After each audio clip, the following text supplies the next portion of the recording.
Hello, you're listening to the Cat Breeder Sensei Says podcast. This is your show host, April Catito. We are the show and the community that supports the reputable breeding of pedigree cats.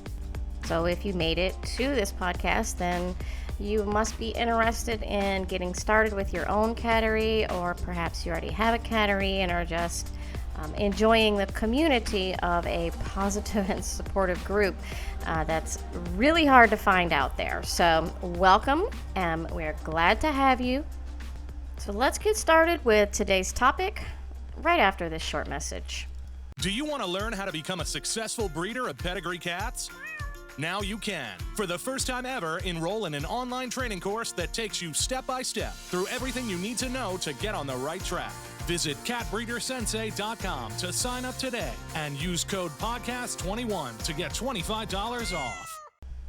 Okay, cool. We're back. And today I want to talk about something that I see very, very, very often in the communities and the groups and questions that are being asked. And that is, should I get a male first or should I get a female first when it comes to acquiring the cats for your breeding program? Now, sometimes it's not a question. It's most of the time people buy the girl first, and I did the same thing.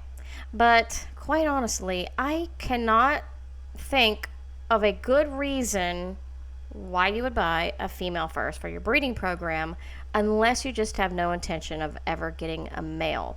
So let me break this down, and please keep in mind that every single thing, every word that you hear on any podcast coming from Cat Breeder Sensei Says is strictly opinion. My way is not the only way to do things.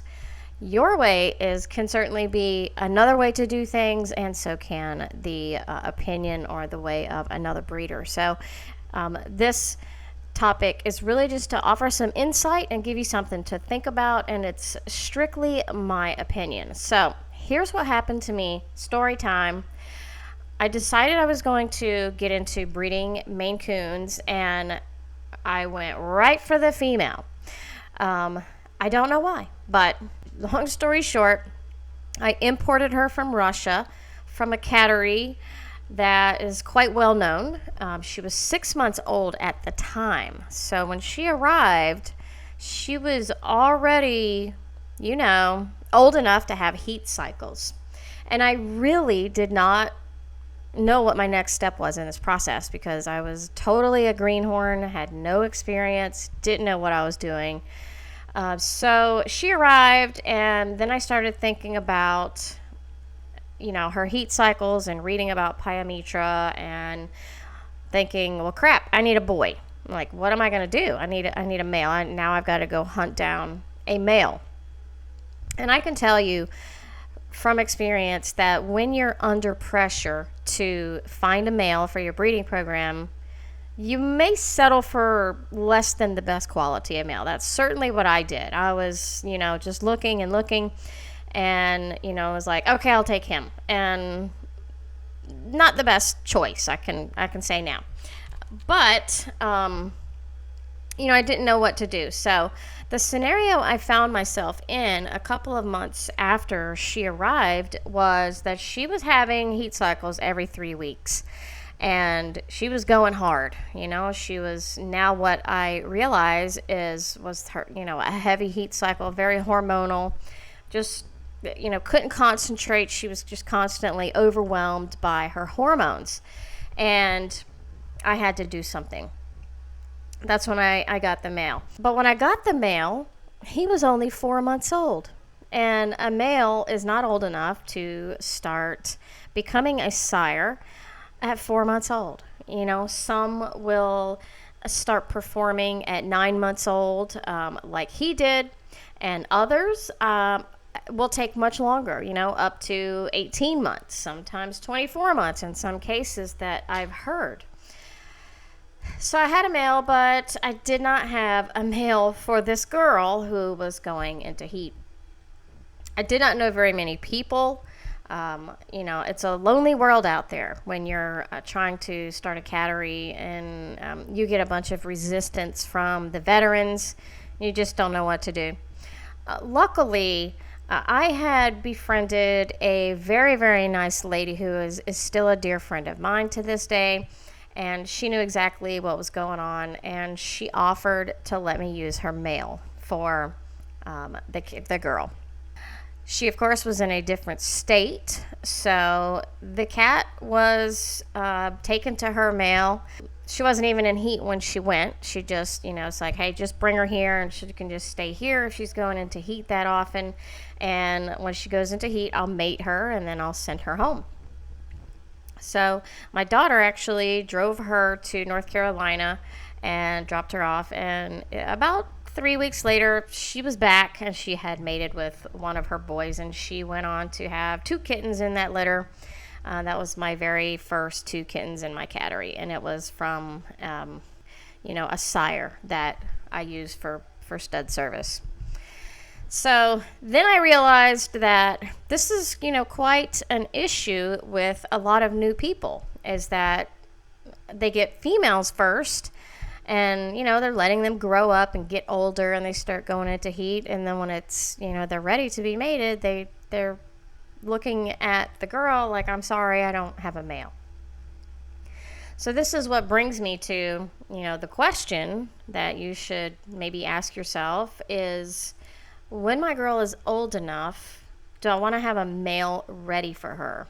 And if you plan on getting a male, then the answer should be yes. You should have a male that is a little bit older than your female. And by a little bit, I'm talking about maybe 4 to 5 months older. That way he has reached his maturity level, hopefully, and he's ready to mate, and when the time comes, he's after it, right? He's not fumbling around like, what do I do? I mean, he still may do that, don't get me wrong, but he's at least sexually mature and knows a female in heat when he smells one. So another thing about your male is that he's contributing to 50% of every kitten that is in your cattery if you have one male. And most newbies are going to start out with one male and maybe 2 females or 3 females. So your male is going to be a big contribution to your program. So you should really take a lot of time and really carefully select the male that's going to be 50% of all of the kittens that come out of your cattery. Health, temperament, and type. He needs to hit all 3 of these points as excellently as he can. And that takes time, especially if you don't know a lot of people, you don't know a lot of breeders, and you're, say, looking in Europe to import one. You really don't know those breeders or those lines or the cats, so you just don't know a lot about them. So if you can, start building relationships with them and talk to them about their cattery and their ideals and the things that they believe in and how they feel about the health of their cats and how they handle health situations. If they won't talk to you, then that's probably the biggest red flag in obvious sight. If they say, I don't have any health problems, all my cats are healthy, and they always have been, that's another red flag. That's probably not true. So, it really is important to get to know these people and get to know what their standards are as far as their cattery program so that you can select the best person to work with on your male and all of your cats for that matter. Just take your time when you're looking for a male and look for ultimately the very, very, very best male that you can. So if you're brand new, start looking for a male now. Of course, again, this is just an opinion. So when you have a female and she starts going into heat, of course, you probably have heard already, you do run the risk of them developing pyometra. I personally have 2 pyometra stories. Neither one of them were from excessive heats. So, weird stories I have. I told one of the stories in the Scoop newsletter. So if you have not subscribed to that yet, you can go to catbreedersensei.com and subscribe to the Scoop. It's like behind the scenes information, kind of a look behind the curtain in my cattery. If something goes wrong, or if there's an incident of health, or something interesting, I will always write about it in the newsletter and send it out so that you have some stories to go by that are real, and maybe you can refer to them in the future if you see the same thing happen. So it's on catbreedersensei.com. It's called The Scoop. It's not sent out on a regular basis. It's kind of random, like whenever something happens, I say, oh, okay, cool, this is a great topic for the newsletter. So back to the pyometra. Kind of a general rule of thumb is what I see is when a girl has gone into heat 3 or 4 times, you need to start thinking about mating her so she doesn't run the risk of developing pyometra. So depending on how regular her heat cycles are, that could mean many things for you. It could be by the time she's 9 months old. It could be by the time she's 13 months old. All the girls are different. If they are a regular, hard, heavy heat cycler every 3 weeks and they start at 7 months, then, you can, and you don't have a male, you can start looking at some alternative options like melatonin chips that kind of suppress their heat cycles. There's lots of information about that. I've personally never used them, but there are lots of breeders who do, and lots of information about melatonin chips for your girls. The typical dosage is 18 to 24 milligrams, and that should suppress their heat cycles for about 90 days. So it doesn't work on all cats, definitely works on some. I've heard mixed feelings about it, where a girl gets off of melatonin chips and she never has a normal heat cycle again, and it just causes issues. And for me, I don't like the idea of tampering with the hormones of any living creature. I know that hormones are really important to our health, both mentally and physically, and I just don't like the idea of tampering with them. But again, I have not had to. I have not been in that situation. I've had girls that are cycling, and I've pushed it, and let them go 5 times, and like, okay, I'm gonna have to mate her, because I don't want pyometra. Nobody does. So it's always in my back of my head, like, okay, this is creeping up on my limit. I'm going to have to make a decision. And ultimately, every decision that happens in your cattery is your decision, and, it's your choice. So another example I can give you is I currently have a second boy that has been added to my cattery. I've had 2 boys usually always have 2 boys, but I had to neuter one of them. He retired, and so that left me with just 1 male. And I don't really love getting cats from other catteries unless I have to and want new blood or need new blood. So I wanted to keep some of my own kittens, and so I needed another male in order to do that. So I started looking for a male, and I went to a breeder who I absolutely love and trust 100%, and I let her pick out my kitten, my male for my cattery. She took him to the show. She, he got best kitten, best of the best, and I ended up with this kitten who's now about 7 months old. And the girls that I'm keeping for him, I've only kept one so far. She's 3 months old. So, he's already 4 months ahead of her. So by the time she's ready to be mated, he should definitely be old enough and more mature to be able to engage with her. And if not, there are other girls that are not related to him that I can certainly put him with if that happens. Because like I said, I have 2 males now and 5 females, including the kitten.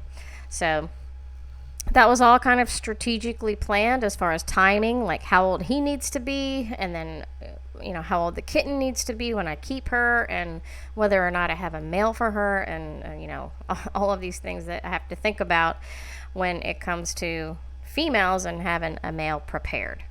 I feel like I'm totally rambling in this podcast, but that's okay. I'm going to end it here. And now, when this question comes up in the groups or what have you, you now have a link that you can post and provide this information for that person to, help them make a decision on what they should get first. If you are unfamiliar with our website, it has all of our podcasts on it, catbreedersensei.com. It's a great resource for new breeders of pedigree cats. Feel free to share this information in any of the groups that you're in. And help your community, help your fellow breeders if they're looking for information and that we have a podcast or a blog post about it. Please post the link and share the wealth, which is knowledge. Knowledge is power. So until next time, you keep doing your thing. Make sure you join us in our Facebook group, the No Judgment Zone Pedigree Cat Breeder Community, where you can ask questions, get answers, network with other like-minded, positive people. And we'll see you next time. You guys make good choices out there. Bye.